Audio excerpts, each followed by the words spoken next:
Right breaking news చూస్తా ఉన్నాం. నేటి నుంచి ఇంజనీర్లను కాళేశ్వరం కమిషన్ ప్రశ్నించనుంది. నేటి నుంచి ఇంజనీర్లు అకౌంట్స్ అధికారులను పిలవాలని కమిషన్ నిర్ణయం తీసుకుంది. దాదాపు 40కి పైగా ఇంజనీర్లకు నోటీసులు ఇచ్చి విచారణకు కమిషన్ పిలువనుంది. రేపటి నుంచి ఈ నెలాఖరు వరకు ఇంజనీర్లను కమిషన్ ప్రశ్నించనుంది. ఇవాళ కమిషన్ బహిరంగ విచారణకు మేడిగడ్డ, అన్నారం, సుందిల్ల ప్రాజెక్టుకు చెందిన 6 ఇంజనీర్లు హాజరు కానున్నారు. ఇంజనీర్ల విచారణ అనంతరం బ్యూరోక్రాట్స్ ను పిలిచి విచారణ చేయనుంది.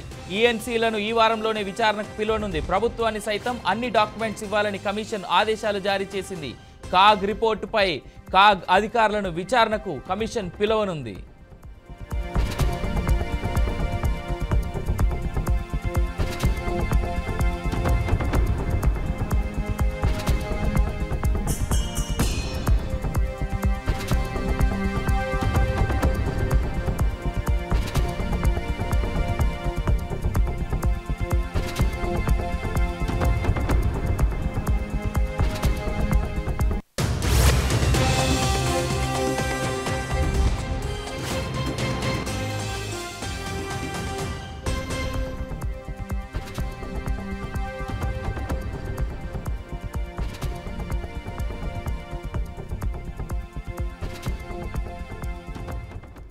రైట్ బ్రేకింగ్ న్యూస్ చూస్తా ఉన్నాం. నేటి నుంచి ఇంజనీర్లను కాళేశ్వరం కమిషన్ ప్రశ్నించనుంది. ఇంజనీర్లు, అకౌంట్ ఆఫీసర్స్, అలాగే కాగ్ నివేదికలో ఇచ్చినటువంటి డీటెయిల్స్ ఆధారంగా వాళ్ళను కూడా పిలిచి దాదాపుగా 40 మంది మొత్తం కాళేశ్వరానికి సంబంధించినటువంటి అధికారులను పిలిచి ఇవాళ కాళేశ్వరం కమిషన్ విచారణ చేపట్టనుంది. అది కూడా బహిరంగ విచారణగా మనకు తెలుస్తూ ఉంది. రైట్, దీనికి సంబంధించి మరిన్ని డీటెయిల్స్ మా వరంగల్ ప్రతినిధి భాస్కర్ ఫోన్ అందిస్తారు. భాస్కర్, చెప్పండి, ఈ కాళేశ్వరానికి సంబంధించినటువంటి విచారణ ఎంత వేగవంతంగా జరగడానికి గల కారణాలు ఏంటి? అలాగే వీళ్ళతో పాటు ఇంకెంతమందిని పిలిచే ఆస్కారం ఉంది? అవినాష్, కాళేశ్వరం ప్రాజెక్టులో అవినీతి అక్రమాలు జరిగినాయి. మేడిగడ్డ, ప్రధానంగా మేడిగడ్డ బ్యారేజ్ నిర్మాణంలో కోట్లాది రూపాయలు దుర్వినియోగం జరిగిందన్నటువంటి చెప్పి అప్పుడు గత ప్రభుత్వం 10 ఏళ్ళు టీఆర్ఎస్ ప్రభుత్వంలో అవినీతి జరిగింది. పూర్తిగా 1,00,000 కోట్ల రూపాయలు ప్రాజెక్టు మీద వెచ్చించి పూర్తిగా దుర్వినియోగం చేశారని చెప్పేసి కాంగ్రెస్ ప్రభుత్వం అధికారంలోకి వచ్చిన దీనిపై అనేక విచారణ చేసి దీని మీద జరిగినటువంటి అవినీతి అక్రమాలు వెలుగు తీయడం జరిగింది. ఈ నేపథ్యంలో ఇవాళ అనేక దఫాలకు ఇప్పటికే మంత్రులు కావచ్చు, సీఎం స్థాయిలో అందరూ కూడా పరిశీలించడం జరిగింది. దానిలో భాగంగా అవినీతి జరిగిందని పూర్తి స్థాయిలో తేల్చడం ద్వారా దానికి ఒక కమిషన్ ఏర్పాటు చేశారు. ఆ కమిషన్ సియాజ్ గోయల్ నేతృత్వంలో జరుగుతుంది. ఇవాళ ప్రధానంగా ఏంటంటే ఇవాళ కాళేశ్వరం సంబంధించిన కమిషన్ ముందుకు కాళేశ్వరం నిర్మాణంలో పాల్గొన్నటువంటి ఇంజనీర్లు కావచ్చు, ఈఎన్సీలు కావచ్చు, అప్పుడున్నటువంటి అకౌంట్స్ ఆఫీసర్ పూర్తి స్థాయిలో మొత్తం 40 మందిని ఇవాళ ఇంజనీర్లు ఎవరైతే పనిచేశారో వివిధ విభాగాల్లో పనిచేసేటువంటి ఇంజనీర్లు 40 మంది ఇవాళ కమిషన్ చైర్మన్ సీసీ కౌన్సిల్ ముందు హాజరయ్యే అవకాశం ఉంది. అంటే నిజంగానే అప్పుడు ఏం జరిగింది, అట్లా కట్టాల్సిన పరిస్థితి ఎందుకు వచ్చింది, రీడిజైన్ ఎందుకు చేశారు, అప్పుడున్నటువంటి కోట్లాది రూపాయలు మళ్ళీ రీడిజైన్ పేరుతో ఎక్కువ వ్యాయామం చేయాల్సిన అవసరం ఎందుకు వచ్చిందని చెప్పి పూర్తి స్థాయిలో 40 మందిని కూడా పిన్ టు పిన్ అడిగే అవకాశం ఉందని చెప్పి ఇప్పటికే మనకు తెలుస్తున్న పరిస్థితి. అయితే దానికి సంబంధించి ఇవాళ రేపటి నుండి కూడా నెలాఖరు వరకు కూడా ఇంజనీర్లు కమిషన్ ప్రశ్నించనుంది. ఇవాళ కమిషన్ బహిరంగ విచారణకు మేడిగడ్డ, అన్నారం, సుందిల్ల ప్రాజెక్టు చెందిన 6 ఇంజనీర్లను ఇలా ప్రధానంగా వారు ఇలా హాజరయ్యే అవకాశం ఉంది.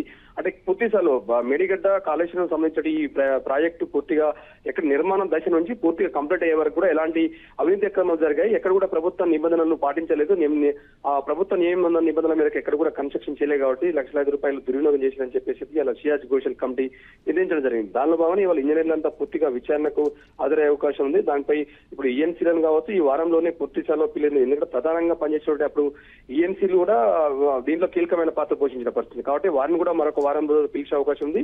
దీనిపై అకౌంట్స్ విభాగంలో కూడా అంటే ఎన్ని కోట్ల రూపాయలు ఎక్కడ కూడా క్లైమ్ దాంట్లో అక్రమాలు జరిగినాయి కాబట్టి పూర్తి స్థాయిలో అన్ని విభాగాలని సుమారుగా 40 మంది పైనే పిలిచి వీరిపై విచారణ చేసే అవకాశం ఉందని చెప్పి ఇప్పటికీ తెలుస్తున్న పరిస్థితి.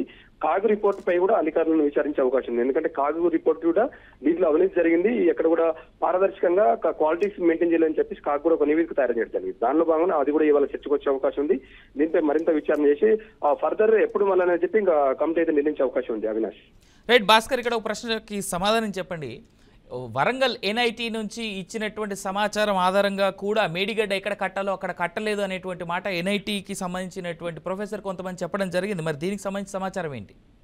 Yes correct Avinash. ఎందుకంటే అప్పుడు ఉన్నటువంటి ఎన్ఐటి ప్రొఫెసర్లు అది ఒక ప్రదేశాన్ని నిర్ణయించారు. ఆ ప్రదేశం కనుక కడితే కనుక ఎలాంటి ఇన్ని కోట్ల రూపాయలు కూడా ఖర్చు కూడా కాదు, అప్పుడు ప్రభుత్వానికి బడిని కూడా తగ్గుతుంది, ఇక్కడ కడితే కనుక నిర్మాణం చేసే అవకాశం ఉందని చెప్పేసి అప్పుడు ఒక నివేదిక ఇవ్వడం జరిగింది. అయితే ఆ నేపథ్యంలోనే అప్పుడు ఉన్నటువంటి ప్రభుత్వం కావచ్చు, అప్పుడు ఉన్నటువంటి సీఎం కేసీఆర్ కావచ్చు, ఇరిగేషన్ శాఖ మంత్రి హరీష్ రావు ఇవన్నీ కూడా వీళ్ళు ఇచ్చినటువంటి నివేదికలు ఏం పట్టించుకోకుండా వీరైతే ఎక్కడ డిజైన్ చేశారో స్వయంగా అప్పుడు ముఖ్యమంత్రిగా పనిచేసినటువంటి కేసీఆర్ స్వయంగా డిజైన్ చేసి ఇక్కడే కట్టాలని చెప్పేసి ఆయన అప్పుడు ఉన్నటువంటి అధికారంలో ఉన్నారు కాబట్టి వాళ్ళు ఎన్సీలను కావచ్చు, మంత్రులను కావచ్చు, పూర్తి స్థాయిలో గవర్నమెంట్ ఇన్ఫ్లుయెన్స్ చేసి వీరు ఓన్లీ కమిషన్ల కోసం కక్కుతుపడి ఇలాంటి కన్స్ట్రక్షన్ చేశారని చెప్పేసి నివేదికలు చెప్పడం జరిగింది. దాని ఆధారంగా ఇవాళ 1,00,000 కోట్ల రూపాయల దుర్వినియోగం జరిగింది. ఎక్కడ కూడా తెలంగాణ రాష్ట్ర వ్యాప్తంగా ఒక రైతుకు కూడా ఇలా ఒక ఎకరానికి కూడా నీళ్లు రాలేదు, కానీ పైసలు మాత్రం తెలంగాణ రాష్ట్ర సొమ్ము మొత్తం దుర్వినియోగం అని చెప్పేసి అప్పుడు నివేదికలు చేర్చడం జరిగింది. దానిలో భాగంగా ఇలాంటి అన్ని అవినీతి అక్రమాలు బయటకు వస్తూ వస్తుంది. దీనిపై కమిటీ ఫర్దర్ గా విచారణ చేస్తుంది. గతంలో కూడా అనేక సార్లు పవర్ ప్రజెంటేషన్ చేసింది.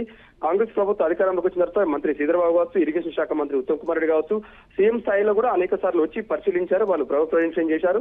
ఎక్కడ కూడా క్వాలిటీ మెయింటైన్ చేయలేదు, కట్టాల్సిన దగ్గర కట్టలేదు, అది కూడా రీడిజైన్ పేరుతోటి కోట్లాది రూపాయలు దుర్వినియోగం చేశారని చెప్పి చెప్పడం జరిగింది. దానిలో భాగంగానే మరి ఫర్దర్ గా విచారణ జరుగుతుంది. దీనిపై కమిటీ ఇంకా విచారణ చేసే అవకాశం ఉంది. ఫర్దర్ గా ఇంకా దీంట్లో ఎవరున్నారు, అప్పుడు కలెక్టర్లు కావచ్చు, అప్పుడు ఈఎన్సీలు కావచ్చు, అప్పుడు ప్రిన్సిపల్ సెక్రటరీ ఇవన్నీ స్మితా సబర్వా లాంటి ఆఫీసర్స్ కూడా ఇలా పూర్తి స్థాయిలో వాళ్ళని పిలిచే అవకాశం ఉంది. ఇప్పటికే సీఎం అప్పుడు ఉన్నటువంటి సీఎం కేసీఆర్ కూడా జరిగింది. ఆయన 2 సార్లు కూడా హాజరు కాలేదు.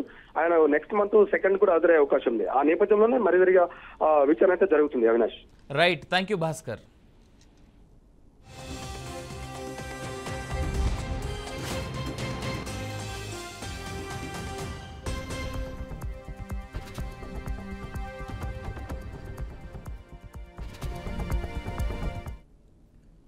నేటి నుంచి ఇంజనీర్లను కాళేశ్వరం కమిషన్ ప్రశ్నించనుంది. నేటి నుంచి ఇంజనీర్లు, అకౌంట్స్ అధికారులను పిలవాలని కమిషన్ నిర్ణయం తీసుకుంది. దాదాపుగా 40కి పైగా ఇంజనీర్లకు నోటీసులు ఇచ్చి విచారణకు కమిషన్ పిలువనుంది. రేపటి నుంచి ఈ నెలాఖరు వరకు ఇంజనీర్లను కమిషన్ ప్రశ్నించనుంది. ఇవాళ కమిషన్ బహిరంగ విచారణకు మేడిగడ్డ, అన్నారం, సుందిల ప్రాజెక్టుకు చెందిన 6 ఇంజనీర్లు హాజరు కానున్నారు. ఇంజనీర్ల విచారణ అనంతరం బ్యూరోక్రాట్స్ను విచారణ చేయనుంది. ఈఎన్సీలను ఈ వారంలోనే విచారణకు పిలువనుంది. ప్రభుత్వాన్ని సైతం అన్ని డాక్యుమెంట్స్ ఇవ్వాలని కమిషన్ ఆదేశాలు జారీ చేసింది. కాగ్ రిపోర్ట్పై కాగ్ అధికారులను కూడా విచారణకు కమిషన్ పిలువనుంది.